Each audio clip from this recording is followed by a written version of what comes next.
사랑의 샘, 평화의 소리, KCR 11시 종합뉴스, 365 헬스, 마이랑이 베이로 변호사 윤영준, JP 에듀케이션, EL 디자인 전망 좋은 창, JMP 로 이완상 변호사 공동 제공입니다. 뉴질랜드 뉴스입니다. 뉴질랜드 정부는 하마스 테러 공격 1주년을 맞이해 중동에서의 휴전을 다시 촉구했습니다. 이스라엘은 2023년 10월 7일 가자 지구를 기반으로 한 팔레스타인 무장단체 하마스의 기습 공격 이후 하마스의 전쟁을 선포했으며 이 공격에는 군인 및 민간인 인질이 포함되어 있었습니다. 이스라엘 보안군은 1년에 걸친 전쟁 동안 가자 지구에 보복 공습을 가해왔습니다. 월요일 오전 크리스토퍼 럭슨 총리와 윈스턴 피터스 부총리는 자제와 긴장의 완화를 촉구했습니다. 럭슨 총리는 뉴질랜드는 1년 전 오늘 하마스가 이스라엘에 가한 잔혹한 행위에 충격을 받았다며 지금도 우리는 하마스의 잔인성과 인질 사건에 경악하고 있다고 말했습니다. 피터스 부총리는 테러 공격이 용납할 수 없는 폭력의 악순환과 인도적 고통을 촉발했다고 언급하면서 UN 안전보장이사회가 승인한 휴전이 모든 민간인을 보호하는 가장 좋은 방법이라는 점을 거듭 강조했습니다. 또한 뉴질랜드는 하마스가 남아있는 모든 인질을 즉각적이고 무조건적으로 석방할 것을 다시 한번 촉구한다고 밝혔습니다. 사이버 감시기관은 중국의 인기 온라인 쇼핑 사이트 테무가 위협이 될 수 있는지에 대한 질문에 대해 답변을 거부했습니다.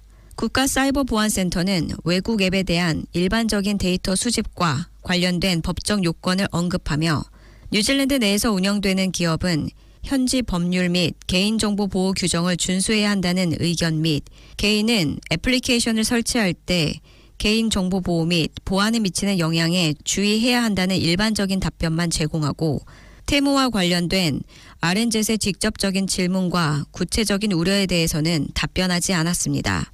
미국에서는 테무와 관련된 국가안보 위협 가능성에 대한 논의가 진행 중입니다.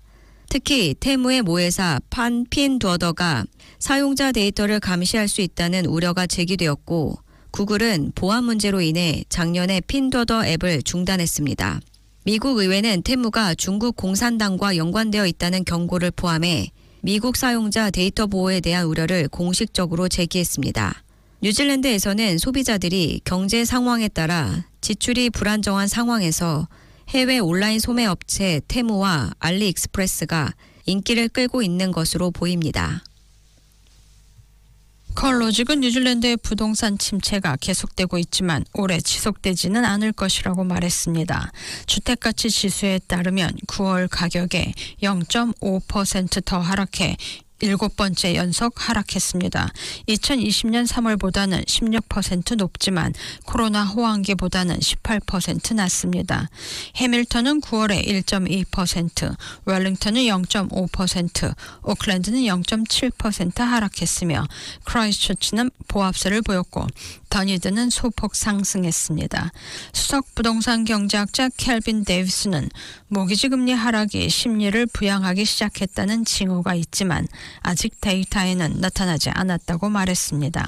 그는 인버카길과 마찬가지로 퀸스타운의 집값도 견디고 있지만 전반적인 상황은 약하며 판매량이 증가하고 있지만 여전히 평상시보다 15에서 20% 낮은 수준이라고 말했습니다. 금융 승인을 받은 바이어는 매물수가 이 시기에 5년 평균보다 30% 이상 많았기 때문에 협상에서 위를 점할 수 있었습니다. 그는 앞으로 몇 달 동안 손해를 감수하고 부동산을 파는 사람들이 평소보다 더 많아질 수 있지만 가격이 더 이상 떨어지지는 않을 것으로 예측하며 가격이 다시 급등할 것이라고 예상해서는 안 된다고 말했습니다. 또한 경제가 약세를 보이고 일자리가 줄어들고 있는 한 본격적인 판매자 시장은 일어나지 않을 것 같습니다. 인트레스트.co.nz이 모니터링한 최근 옥션에서는 매물로 나온 부동산 수가 약간 줄었지만 낙찰률은 약간 상승했습니다. 9월 28일부터 10월 4일까지 전국에서 343건의 주거용 부동산을 모니터링한 결과 전주 356건에서 소폭 감소했지만 지난달 초보다는 여전히 높은 수치를 기록했습니다. 하지만 옥션으로 판매가 된 주거용 부동산 수는 151건으로 전주 141건에서 증가하며 판매 강세를 보였습니다. 이로 인해 최근 옥션에서의 낙찰률은 40%에서 44%로 상승했습니다. 전반적으로 옥션 활동은 완만하지만 꾸준히 개선되고 있으며 봄에서 여름 판매 시즌으로 넘어가면서 이러한 추세는 계속될 것으로 보입니다. 그러나 구매자들은 여전히 가격에 대해 신중한 태도를 유지하고 있으며 판매물의 45%만이 정부 공시지가에 이르렀으며 오클랜드에서의 그 비율은 26%에 불과했습니다. 2018년 마지막 인구조사 이후 뉴질랜드 가구 중 주택을 소유한 가구의 비율이 소폭 증가해 지난 30년간의 하락 추세를 반전시켰습니다. 뉴질랜드 통계청 자료에 따르면 2023년 인구조사에서 가구의 66%가 자가주택을 소유하고 있다고 응답했으며 2018년은 64.5%였습니다. 이 증가율은 소폭이지만 30년 전인 1990년대 초 주택 소유율이 73.8%로 정점을 찍은 이후 처음으로 증가한 수치입니다. 오클랜드 가구 주택 소유율은 59.5%로 2018년보다 0.1%포인트 상승해 지역별로 가장 낮았으며 크라이스처치 주변 지역이 가장 높은 비율을 기록했습니다. 웰링턴과 해밀턴은 각각 58.6%와 53.5%로 주택 소유율이 가장 낮았습니다. 지금까지 전해드린 뉴질랜드 뉴스는 원뉴스, RNZ, 뉴질랜드 헤럴드, 스톱, interest.co.nz에서 간추렸습니다.